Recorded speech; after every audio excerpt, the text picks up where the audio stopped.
Natasha? Chips. You're not supposed to eat chips, right?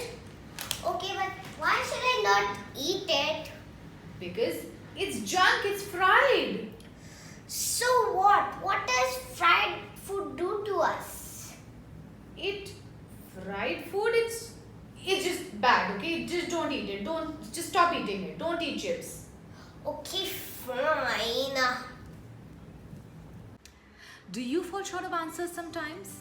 When you know it's unhealthy, but not why or how does it harm your body? So, chips are fried, but why is fried harmful? And the fact that they're fried, is that the only harmful thing about chips? Let's find out. But before that, I want to thank all of you who've liked and shared my videos. You've helped me reach 100 subscribers. I know for a lot of you it's not a big deal, but for me it is. So a big thank you. So today we'll talk about micronutrients, which have vitamins, minerals and phytonutrients. Because I wanted to keep this video short, today we'll talk about vitamins.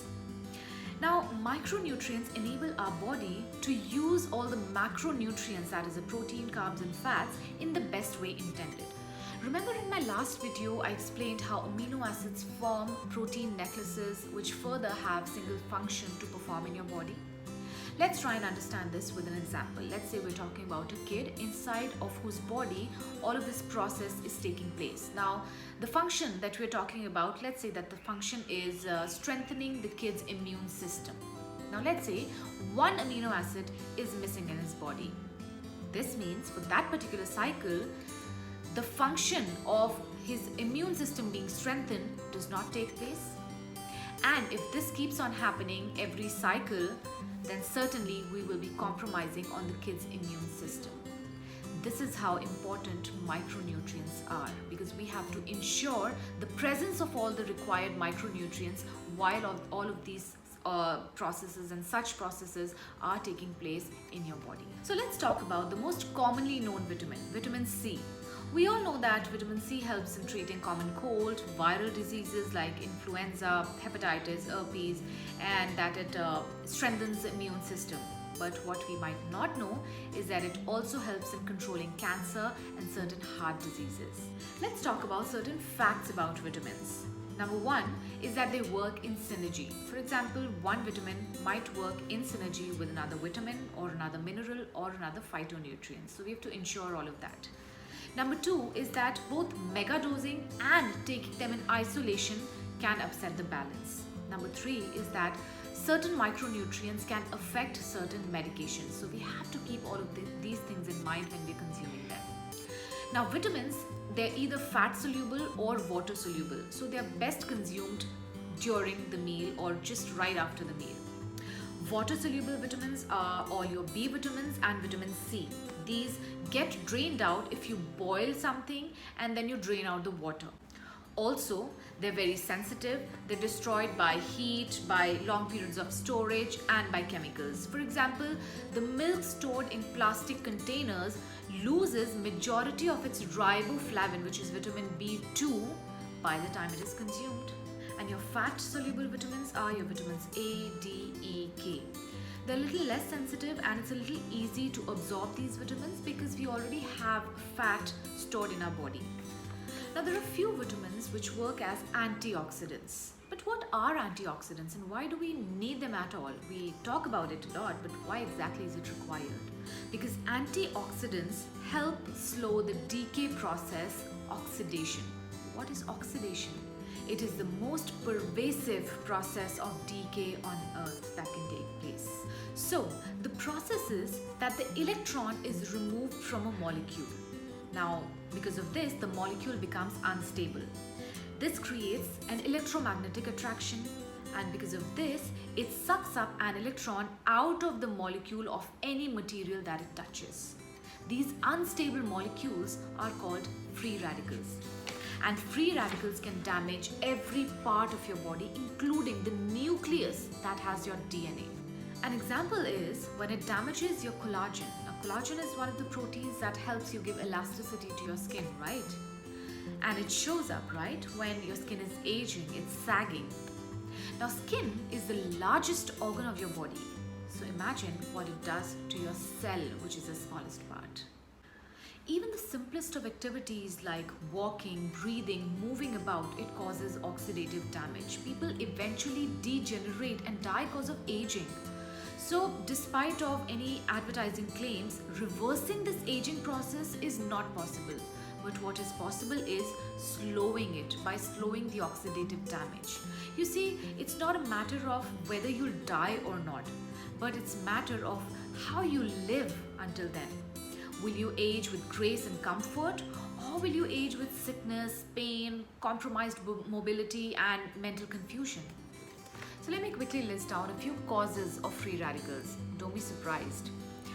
So your damaged fats in foods, saturated fats if eaten in excess, your charred or burnt food, alcohol, physical stress like your illness or eating a low nutrient diet, emotional stress like if you have fear, anxiety, anger or depression, then your mental stress if you work or study for excessive hours, environmental stress like pollution, smoking or overexposure to sunlight. Plus, some people might have a predetermined inferior response to oxidative stress that might make certain food and lifestyle choices even more risky for them. That could be genetic. So you see, you find free radicals in almost every sphere of life. So it's important at least not to ingest free radicals knowingly, and it's important to fulfill your body's antioxidant needs. Let's talk about certain vitamins in particular. Vitamin A, it works along with zinc. It's the vitamin that is made from beta carotene, and it's responsible for the proper functioning of all the cell membranes. Sometimes you see those small bumps on your skin, mostly at the back of your arms. It shows the deficiency of vitamin A. The rods that are found in your eyes that help you see in the dark, that also depends on vitamin A. Vitamin A is also responsible for the formation of tooth enamel and your bones. It also detoxifies your body tissues and organs, which is important in today's increasingly toxic world.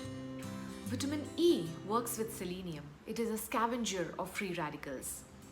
The saddening part is that around 1 million children today, they take a drug before they go off to school, when all they need is a diet and a lifestyle change along with appropriate supplementation.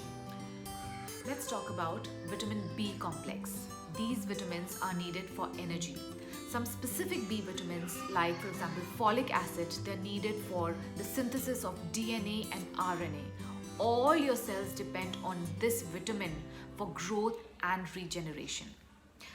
Folic acid plus vitamin B6 plus vitamin B12, it is responsible for decreasing homocysteine levels, which is associated with the risks of heart diseases and strokes.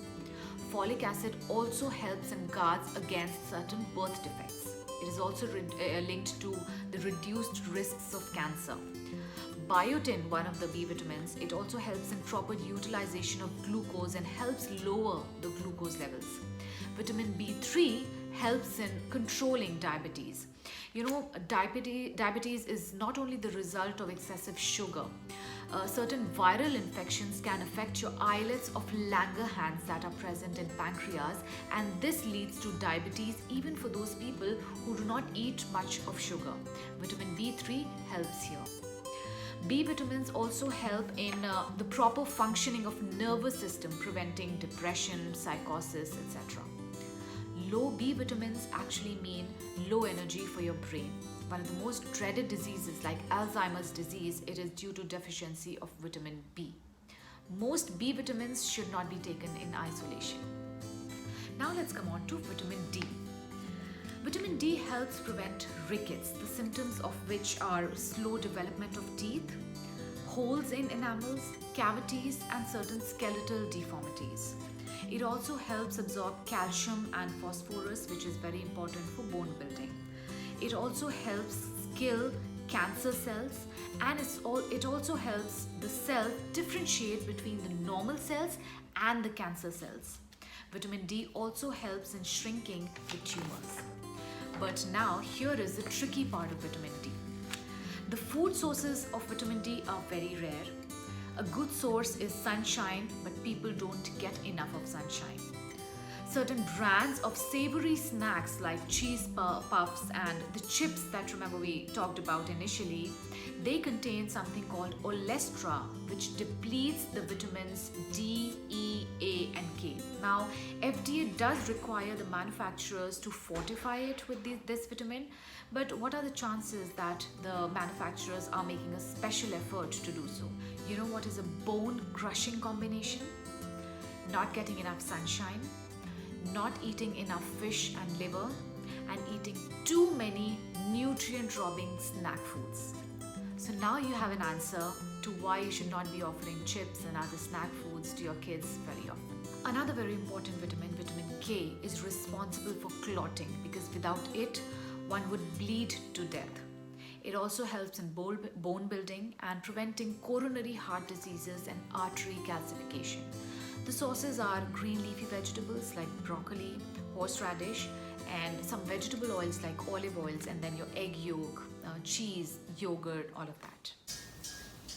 So, Dasha, now you know why you should not eat that. Yes, Mama. Now I know why I should not eat chips. Good.